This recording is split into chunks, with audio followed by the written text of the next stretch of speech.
학생 여러분 안녕하십니까? 이번 시간에는 감각기관 중에서 청각에 대해서 알아보도록 하고 귀에 대해서 알아볼 거예요. 귀는 청각과 평형감각 두 가지가 있어요. 자, 그래서 귀 보면은 일단 눈이랑 우리 피부 감각 했듯이 귀의 구조와 기능을 먼저 봐야 됩니다. 자, 귀 그림이 있어. 귀 그림이 있는데 이렇게 귓바퀴가 있을 거고요. 그리고 여기에 구멍이 이렇게 있어요. 그래서 구멍이 이렇게 있을 거고 여기에 고막이 있고요. 그리고 여기에 뼈로 이렇게 연결돼 있어. 뼈 2개, 3개 뭐 이렇게 연결돼 있어요. 그래서 이렇게 뼈로 연결되어 있고 그리고 난 다음에 여기에 대충 이런 식으로 되어 있는 거 하나 있고요. 여기에 달팽이 모양으로 된 거랑 고리 모양으로 된 이렇게 3개의 고리 이렇게 나타나 있고요. 여기에 이제 청각신경이 이렇게 연결돼 있어. 그리고 이 구간에서 이렇게 아래쪽으로 빠져나가는 곳도 있네요. 이렇게 빠져나가 있습니다. 자, 요 정도 볼게요. 요 정도 귀. 대충 그렸는데요. 자, 여기가 귓바퀴라고 하는 거야. 귓바퀴라고 얘기를 해요. 자, 귓바퀴가 하는 역할은 귓바퀴가 없으면은 평평한 건데 얘가 약간 깔때기 모양으로 되어 있어서 소리를 모아주는 역할을 해요. 소리를 모은다. 또는 지음이라고도 얘기를 합니다. 자, 소리를 모아주고요. 그리고 난 다음에 이렇게 모여진 소리는 여기를 통과해. 여기가 외이도라고 하는 곳이야. 그래서 귀 바깥쪽에 있는 통로다라는 얘기입니다. 그래서 그냥 통로 이렇게 보면 돼요. 소리의 이동 통로다, 음파 이동 통로다라고 보면 되고요. 자, 여기 이제부터 중요한 거 여기에 막이 하나 있어요. 고막이죠. 고막이라는 막이 있습니다. 음파가 최초로 진동을 한대. 그래서 소리에 의해서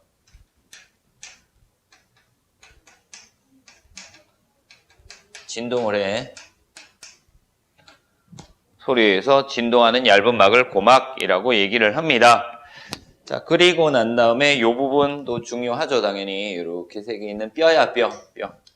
이 3개 뼈를 귓속뼈라고 얘기를 해요. 귀 속에 있는 뼈 3개 있습니다. 뭐 고등학교 때 올라가면요, 뭐 등자뼈, 머루뼈 뭐 이런 식으로 모루뼈 뭐 이런 식으로 나타날 건데요.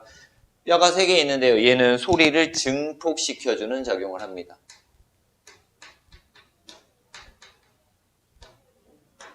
그래서 소리를 크게 해주더라. 소리가 너무 작기 때문에 우리 크게 만들어야지만 우리 뇌에서 느낄 수 있더라라는 거고요. 자, 그리고 이 부분 달팽이관이야.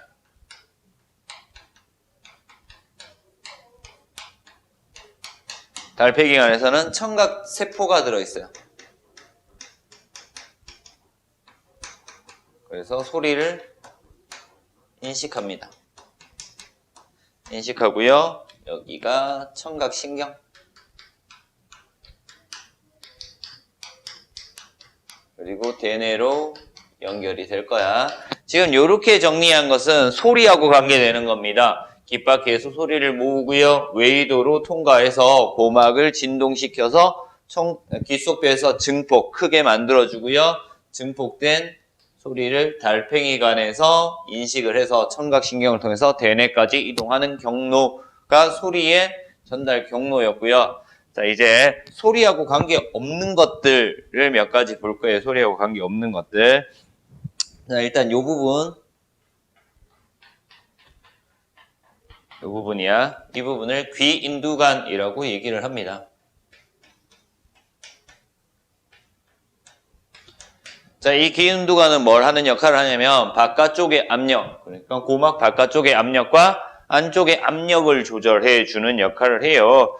그래서 고막을 기준으로 고막 안쪽과 바깥쪽의 압력을 조절해주는 역할을 하더라. 압력하고 관계 있는 것이 기윈두관이다 라고 알면 돼요. 자, 그리고 이 부분 반고리간, 고리가 반으로 되어 있는 이 부분과 이 부분 두 가지를 볼 거예요. 자, 요 고리 하나, 둘, 세 개의 반고리로 이루어져 있는 얘를 반고리간이라고 얘기를 해요. 그래서 얘는 보면 뺑글 돌고 있잖아요. 그래서 회전감각하고 관계 있는 겁니다.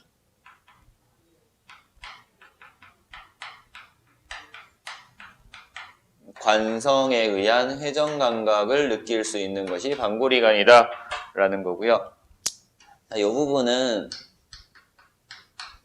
전정기관이라고 얘기를 해요. 전정기관은 몸의 평형감각입니다. 위치라든가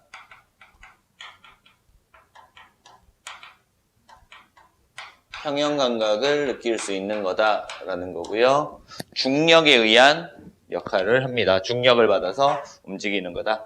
그래서 이 반고리관하고 전정기관 이렇게 두 개를 묶어서 무슨 감각기관? 평형감각기관이라고 얘기를 합니다. 평형감각기관. 그리고 얘는 별도로 압력 조절하는 기관 따로 봐두면 되고요. 그래서 소리의 전달 경로랑 청각의 성립 경로 그리고 평형감각기관 따로 정리를 했습니다. 자, 이번에 보면은요.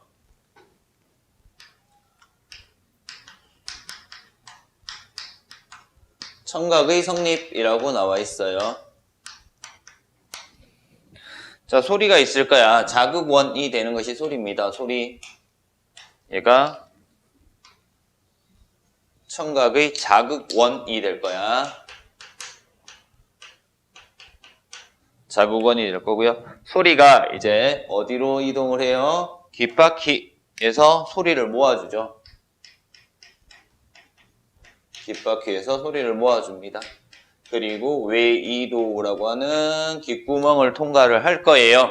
그리고 최초로 진동하는 고음막을 최초로 진동을 시킬 거고 그리고 난 다음에 어디? 귓속뼈에서 소리가 커진다, 그지?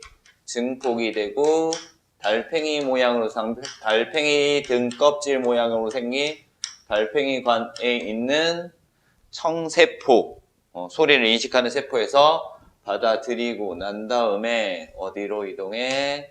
청각신경으로 이동을 해서 우리 대뇌에서 어떤 소리가 들어왔는지 느낄 수 있게끔 되는 겁니다.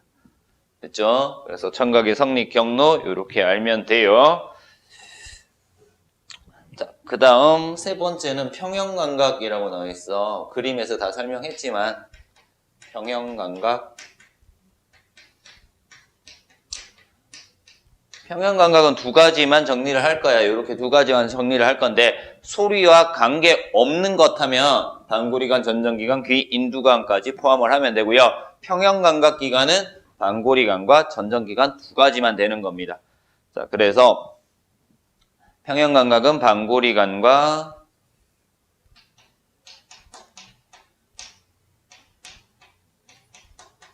전정기관 이렇게 두 가지였죠. 반고리관 안에는요, 액체 상태가 들어있어요. 반고리관 안에는 림프액이라는 액체가 들어있고요. 회전에 의해서 림프액도 같이 회전을 합니다. 그래서 얘는 관성을 받아 회전하던 물체, 액체가 우리 몸이 딱 정지했을 때 그 액체가 계속 회전하기 때문에 어지러움을 느끼는 거다. 그래서 어지러움 이런 것들 느껴요. 그래서 반고리관이 하는 역할 이렇게 됩니다. 자, 그리고 전정기관은요 어떻게 되어 있냐? 감각모우라는 게 있어요. 전정기관 보면은 이렇게 되어 있는 감각모가 있고요. 감각모 위에 조그만한 돌처럼 되어 있는 이석이라고 하는 거 있어. 이석 또는 청사라고도 얘기를 해요. 모래사자를 쓰는 거야. 그래서 귀 속에 들어있는 모래 또는 귀에 들어있는 돌이라고 얘기를 해. 그래서 똑바로 서 있으면요, 얘 감각모가 이런 식으로 이석에 눌려서 이런 식으로 될 건데 얘가 몸이 기울어지면은 이 이석이 어떻게? 이렇게 내려가게 되겠죠. 그래서 이 감각모 노란색으로 그려놓은 감각모가 이런 식으로 원래 있던 곳에서 이석에 달려서 이런 식으로 휘어지게 됩니다. 그래서 이렇게 휘어지기 때문에 우리가 기울어짐,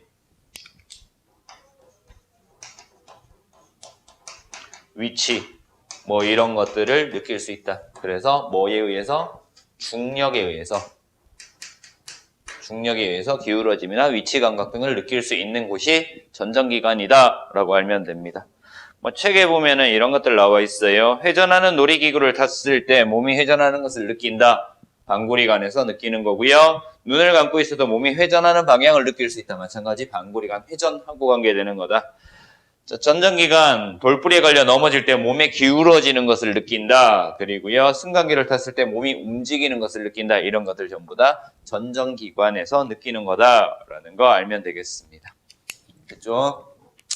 자, 이제 귀인두관 볼게요. 귀인두관 오른쪽에 나와 있는데요. 귀인두관 자동차를 타고 높이 올라가거나 고속 승강기를 타고 높이 올라가면은 뭐 비행기 탔을 때도 마찬가지고요.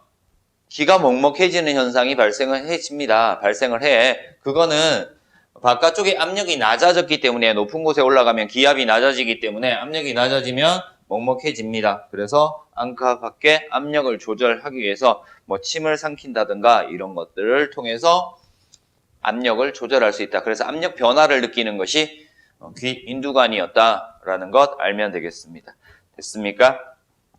자, 이렇게 해서 우리 귀 알아봤습니다. 그래서 이번 시간에 수업했던 내용들 간단하게 정리 한번 할게요. 귀는 크게 두 가지 기능을 해요. 그죠? 소리하고 관계되는 청각이랑 그리고 몸의 균형하고 관계되는 평형감각 기능이 있고요. 귀의 구조와 기능 간단하게 그림 그려서 알아봤습니다. 청각하고 관계되는 청각의 성립경로랑 그리고 평형감각 기관 두 가지 그리고 귀 인두관의 역할까지 알아봤습니다. 이번 시간 수업은 여기서 마치도록 하겠습니다.